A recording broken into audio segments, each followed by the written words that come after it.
여러분 안녕하세요. 실전부동산 고고 이가은, 실전부동산 고고 안신혜입니다. 네, 전세값 하락세가 확산되면서 전세시장 동맥경화에 집주인들이 전전긍긍하고 있다는 소식이 전해졌습니다.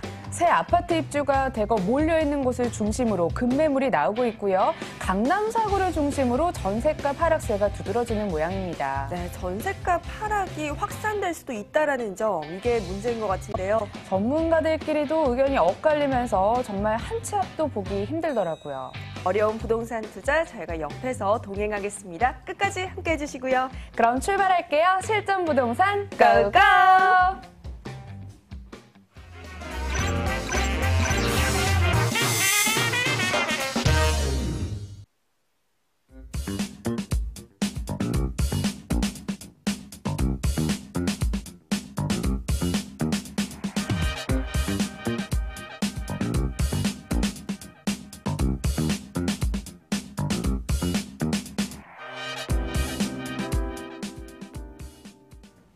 실전입니다. 부동산 투자 신중해야 하잖아요. 저희가 옆에서 코칭해드리도록 하겠습니다. M&T 부동산연구소 이성우 대표 나오셨습니다. 안녕하세요. 네, 안녕하세요. 저희 전화 받고 있고요. 02-2077-6357 활짝 열어놓고 여러분들 기다리겠습니다. 번호 외우기 힘드시면 캡처하셔도 좋고 편하실 때 언제든지 전화 주세요. 자, 지금부터는 한 주간의 부동산 이슈를 짚어볼 텐데요. 꼭 알아야 할 이슈 들고 오셨다고요? 네, 맞습니다.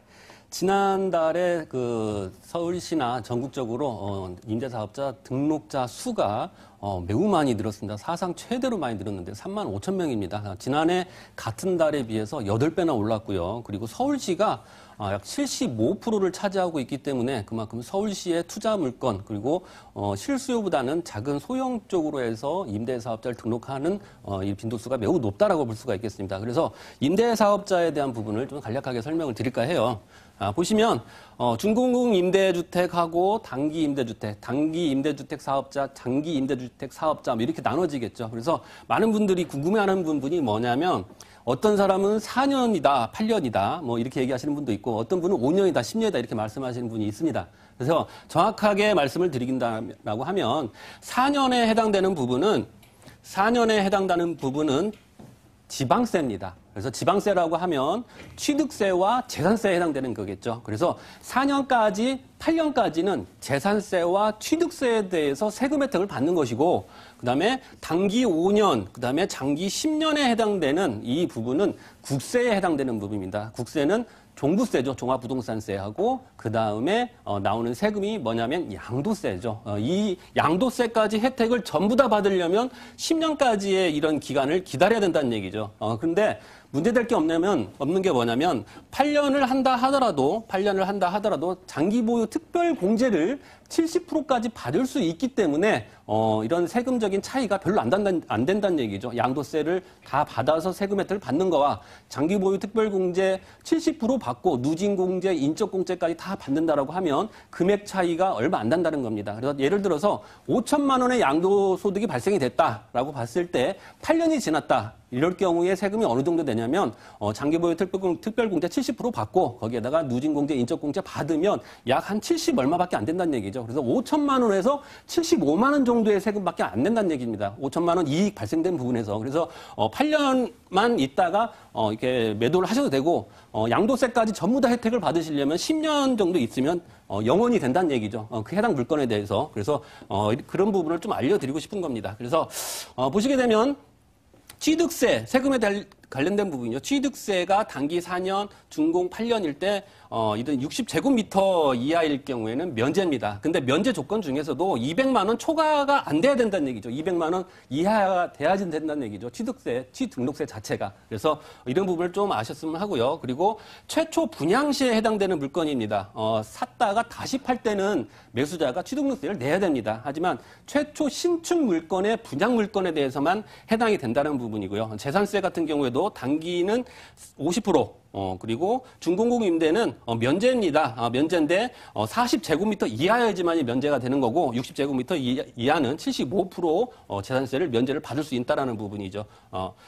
자, 임대소득세에서 잠깐 말씀드리겠습니다. 임대소득세 중요하죠. 이제 분리과세로 진행을 합니다. 2천만 원 이하는 분리과세, 2천만 원 이상은 이제 종합과세로 진행을 하는데 2천만 원 이하일 때는 분리과세를 하되 단기는 30% 감면을 해주고 준공금 8년짜리는 75%까지 감면을 해주겠다 이런 부분이고요. 특별공제 장기 보유 특별공제 자체도 이제 5년에서 8년으로 늘었죠. 그래서 70%까지 공제를 해준다는 부분이 특징이라고 볼 수가 있겠습니다. 자, 계산을 한번 해볼까요? 단기 4년일 경우에 30% 감면을 해준다고 그랬습니다. 그래서 만약에 2천만 원 이하다라고 했을 때 여기에서 필요 경비를 제하고 2천만 원에서 필요 경비 70%를 제하면 30%만 계산하시면 되겠죠. 거기에다가 기본 공제가 400만 원입니다. 단순 기본 공제 400만 원 똑같습니다. 그래서 400만 원 한 다음에 그러면 200만 원이 남겠죠. 거기에 소득 세율이 단순 비율로 갑니다. 14%. 그래서 14% 하면 28만 원인데 거기에 감면 아까 75% 된다고 그랬죠. 75%를 하게 되면 7만 원이 된다는 얘기죠. 예. 그래서 7만 원의 이 소득세가 발생이 되는 거고 만약에 미등록을 했다라고 했을 때는 2천만 원에서 필요경비 50%입니다. 거기에서 기본공제 400만 원 하게 되면 600만 원인데 거기서 소득세를 14% 하게 되면 84만 원이 이제 되는 거죠. 그래서 84만 원과 7만 원 차이가 크거든요. 그래서 등록을 하신 다음에 진행하시면 될 것 같습니다. 여기에 또 소득이나 건강보험료가 발생이 안 되는 금액대가 있습니다. 이제 소득에 대해서 그럴 경우에는 1,330만 원인데 이것은 어떻게 되냐면 1,330만 원에서 필요경비 70% 제하고 기본공제 400만 원을 제하시면 마이너스 소득이 1만 원입니다. 그래서 소득이 소득세를 내지 않는다는 얘기죠. 그래서 0원이 되는 거고 만약에 미등록일 경우는 또 틀리죠. 1,333만 원에서 제하고 이걸 다 제하고 한다 하더라도 37만 3,100원을 내야 된다는 부분이 또 특징이라고 볼 수가 있겠습니다. 자, 그러면 2천만 원 이상일 경우에는 어떻게 하냐? 그것을 종합과세로 하거든요. 종합과세를 피하려면 어떻게 하냐면 주택수는 합산입니다. 부부 합산이거든요. 근데 소득은 개별입니다. 부부 따로따로거든요. 그래서 주택을 합산해서 이렇게 구입을 하는 것보다 따로따로 부부 명의로 따로따로 하시게 되면 소득은 개인별로 가기 때문에 2천만 원만 안 넘으면 되거든요. 그럴 경우는 분리과세를 가고 만약에 서울시에 뭐 원룸이나 이런 부분을 투자하신 분이 많죠. 그러면은 월세가 적기 때문에 세채를 한다 하더라도 1,333만 원이 안 되는 경우가 있습니다. 하지만 넘는다 하더라도 부부끼리 나눠서 하게 되면 그만큼 세금 혜택을 많이 받을 수 있다고 말씀을 드리겠습니다. 네, 이번 기회를 통해서 주택 임대 사업자는 확실히 알고 가네요. 이제는 돈 벌러 떠나보도록 하겠습니다. 알짜 정보 만나보시죠. 서울시 송파구 잠실동에 있는 아파트입니다. 9호선 신잠실역이 개통된다면 걸어서 40초, 2018년 10월 준공 예정으로 10층 중 4층에 자리합니다. 방 1개, 주방, 욕실 구조입니다. 매매 금액은 1억 9,900만 원, 예상임대 금액은 전세 시 1억 7천만 원, 혹은 보증금 1,000만 원에 월 80만 원으로 전망되고요. 대출 가능 금액 1억 원 활용을 해보자면 실제 투자 금액 전세 시 2,900만 원, 월세 시 8,900만 원으로 예상되네요. 아파트인 듯 아닌 듯 아파트와 오피스텔 장점을 모아놓은 아파텔 들어왔습니다. 자, 구체적인 입지 여건 개발 여정 들어볼게요. 네, 입지적으로 봤을 때 요즘 임대사업자분들이 가장 선호하는 물건들 자체가 있죠. 그 부분은 어떤 부분이냐면 연체 없는 우량 임차인이 많이 거주를 하는 곳이어야 된다는 얘기죠. 그래야지만이 연체가 없으면 공실의 위험이 그만큼 없는 거고 그래서 초역세권 주변으로 임차인들이 직장인들 그 고액 연봉자들이 많이 몰리는 경우가 있습니다. 그래서 여성들의 직장인들이 많이 늘어나는 경우도 있고 그래서 그 부분을 설명을 드릴까 하는데 물건 자체는 신잠실역입니다. 가칭입니다. 지금 뭐 올해 10월 달에 개통이 되는데 아직 이름은 정확하게 나오지 않았습니다. 그래서 신잠실역으로 지금 말씀을 드리는 거고 여기서 나오자마자 40초밖에 걸리지 않습니다. 이 부분이 좋은 게 뭐냐면 그만큼 초역세권이기 때문에 희소 가치가 매우 높다라는 거죠. 그렇게 된다고 하면 프리미엄적 가치까지도 바라볼 수 있는 그런 구조라고 볼 수가 있겠고 자, 신잠실역은 9호선입니다. 그래서 9호선 라인을 보게 되면 신논현역, 원주역, 선정릉역, 그다음에 삼성중앙역, 봉은사역, 그다음에 종합운동장역, 그다음이 바로 2역입니다. 그래서 강남을 지나서 바로 잠실이기 때문에 강남에 많은 임차 수요까지 끌어들일 수 있다는 얘기죠. 강남에서 왜 잠실로 오냐? 일단은 직장인들이 많이 거주를 하는데 금액 자체가 매우 높다는 거죠. 주거비용 자체가. 그러면 주거비용을 아끼려면 금액적으로 가격적인 부분이 좀 메리트 있는 가격으로 형성이 돼야 되는데 가격도 그렇지만 교통을 봐서도 10분이면 신논현역에서 여기까지 도착이 되기 때문에 그 정도는 희생할 수 있다라는 부분이죠. 그래서 가격적인 그 임차의 가격적인 부분이 많이 낮기 때문에 이쪽으로 이주가 가능하다라고 볼 수 있겠고 잠실 자체는 이미 엘스 아파트는 5단지도 이제 그 재건축이 되고 그다음에 엘스 리센츠 그다음에 그다음에 트리지움이나 어떤 우성 1, 2, 3차 이런 아파트들이 많이 밀집이 돼 있는 지역이죠. 거기다가 신천 먹자골목이나 새마을시장 거기다가 방위 먹자골목 이 상권이 많이 형성이 돼 있고 서울에서 유일하게 호수가 있습니다. 석촌 호수가 있는데 거기에 또 4월달이면 벚꽃이 피는데 그쪽으로 사람들이 많이 운집을 하는 그런 곳이라고 볼 수가 있겠죠. 그래서 입지는 이렇게 설명을 드리고요. 개발 호재 같은 경우에는 보시면 국제기록복합지구가 바로 한정거장입니다. 현재 물건이 바로 중심부에 있는데 바로 한정거장이고 그리고 옆에 보면 제2롯데월드가 있죠. 그리고 삼각 라인이 형성이 되는데 어떤 개발 호재의 직접적인 수혜를 받으려면 어떤 그 개발 호재 직접적인 수혜를 받으려면 중간 정도에 머물러 있어야지만이 혜택을 받을 수 있다는 얘기죠. 예를 들어서 롯데월드가 있을 때 이 근처에 있을 경우에는 이 롯데월드에 대한 혜택을 받지만 이렇게 세 가지의 우리나라의 메머드급 개발 호재가 있는 중심부에 있다는 것은 전체적인 개발 호재에 따른 어떤 직장인 수요나 그다음에 지가 상승, 건물 매매가 상승까지 바라볼 수 있는 여지가 강하기 때문에 그만큼 입지적인 장점이 중요하다는 부분이죠. 거기에다가 중간에 있지만 이 호선 자체가 9호선 자체가 중앙을 관통해서 가고 또 이 중간에서 가장 교통이 좋은 지역이기 때문에 그만큼 어떤 이 개발에 따른 그런 호재를 정확하게 이익으로 받아들일 수 있다라는 부분이라고 정리를 하겠습니다. 네, 입지적인 장점이 있다, 개발 호재 가득하다 이렇게 설명 잘 들어봤고요.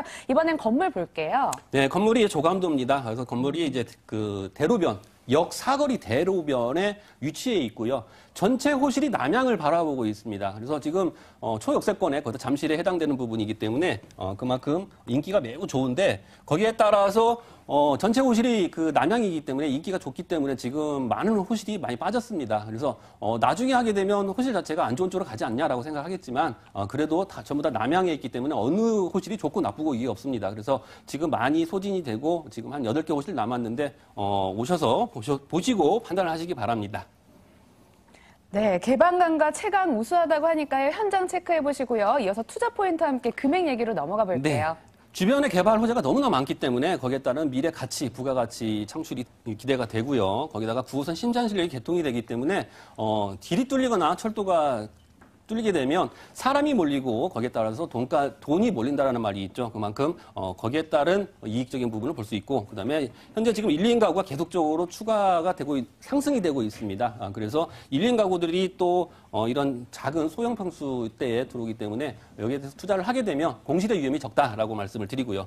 자, 매매 금액이 지금 1억 9,900만 원입니다. 인기가 좋다라고 말씀을 드렸는데 물론 입지 조건도 좋고 뭐 건물의 상태도 좋고 남향이고 이거 다 좋은데 금액이 높으면 좀 그렇죠. 그래서 지금은 하향기이기 때문에 매수자 우선식이죠. 그래서 매도자 건축주들도 그 부분을 또 인지를 하고 있습니다. 그래서 가격적인 부분을 메리트 있는 가격으로 제시를 하는 거죠. 그래서 매매 금액이 1억 9,900만 원, 전세가 1억 7천만 원이기 때문에 전세 시 투자했을 때 2,900만 원이면 투자가 가능하고요. 매우 소액이죠. 보증금 1,000만 원을 월 80만 원으로 형성이 되어 있습니다. 월세는요. 그래서 월세 투자 시에 8,900만 원이면 초역세권 잠실에 물건을 투자할 수 있습니다.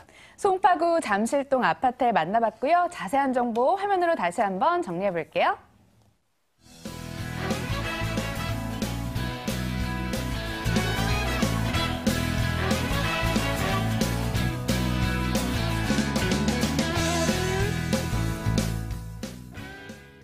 두 번째 알짜 정보 공개합니다. 화면으로 만나봅니다. 서울시 강남구 논현동에 있는 다세대 주택입니다. 선정역에선 걸어서 3분 거리고요. 2018년 12월이 준공 예정입니다. 5층 중 2층에 방 2개, 거실, 주방, 욕실, 다용도실 구조입니다. 매매 금액은 3억 9,600만 원, 예상임대 금액은 전세 시 3억 3,700만 원, 혹은 보증금 3천만 원에 월 130만 원으로 전망되는데요. 대출 가능 금액 2억 3천만 원 내다봤을 때 실제 투자 금액 전세 시 5,900만 원, 월세 시 1억 3,600만 원으로 전망됩니다. 거미줄 같은 교통망 덕분에 서울 곳곳으로 뻗어나가기 좋은 곳인 것 같은데 입지 여건 개발 호재 들어볼게요. 네, 이 사진 한 장이면 입지 여건이나 개발 호재를 전부 다 설명을 드릴 수 있을 것 같습니다. 네, 보시게 되면 9호선 라인에 있죠. 현재 물건 자체가 9호선 라인에 있고 이 9호선 선정 능력입니다. 선정 능력은 9호선과 분당선이 이제 환승할 수 있는 그런 역이죠. 그래서 여기에서 나와서 3분이면 도착이 가능한데 북쪽으로 가게 되면 7호선, 남쪽으로 가면 2호선까지 같이 이용을 할 수 있는 그러한 교통망을 가지고 있죠. 거기에다가 가로수길이나 신논현 상권, 그다음에 강남 상권까지도 가까운 거리에 있고 그리고 가로수길 역시도 가까운 거리에 있기 때문에 그만큼 상권을 잘 이용할 수도 있고요. 거기다가 삼성동과 논현동의 정중앙에 입지에 있습니다. 그 경계 지역이 있기 때문에 삼성동 같은 경우에는 지금 가격적인 부분이 매우 높죠. 그래서 가격을 보게 되면 잠시만요. 가격을 보게 되면 삼성동 가격이 지금 뭐 투룸 구조로 됐을 때 5억 8천 정도 시세가 지금 형성이 돼 있습니다. 근데 투룸인데 9억 5천, 9억 3천 있는 데가 있어요. 그것은 어떤 곳이냐면 봉은사역에서 2분 거리밖에 안 된다는 얘기죠. 다시 말해서 봉은사역이 현대자동차 마이스에 관련된 국제기술 복합지구의 출퇴근역이라고 한다면 그 역에서 매우 가깝기 때문에 가격 형성이 매우 높게 돼 있다는 부분이죠. 그래서 이런 걸 따졌을 때 선정 능력에서 3분 거리밖에 안 된다는 부분은 삼성동에 대한 가격 상승의 그런 부분을 받아들일 수 있는 지역이다라고 정리를 하겠습니다. 거기에 이제 개발 사업을 볼게요. 일단 그 코엑스가 있고 현대차가 있고 그다음에 탄천수변공원 그다음에 잠실운전장 개발 사업이 전체가 국제구로 복합지구인데 현재 물건에서 보시면 1.5km밖에 안 됩니다. 그리고 지하철 타게 되면 바로 한정거장에만 가죠. 왜? 급행열차를 운행을 하니까. 그래서 이런 개발 호재를 가지고 있는 지역이다라고 설명을 드리고요. 영동대로 지하 사업이 있죠. 지금 보시게 되면 KTX나 GTX, A노선, C노선, 신사, 유례선까지 그다음에 버스가 90개 노선까지 이렇게 교통수단이 좋아지고 그다음에 1층, 지하 1층과 2층은 또 문화시설이 들어오게 되고 쇼핑시설이 들어오게 되고 상층부에 보게 되면 이렇게 광장이 형성이 되어 있습니다. 광화문 광장의 세례죠. 거기에 낮에 보면 이런 모습이고 저녁에 보면 또 이런 모습입니다. 빨간색에 축구공이 그려져 있습니다.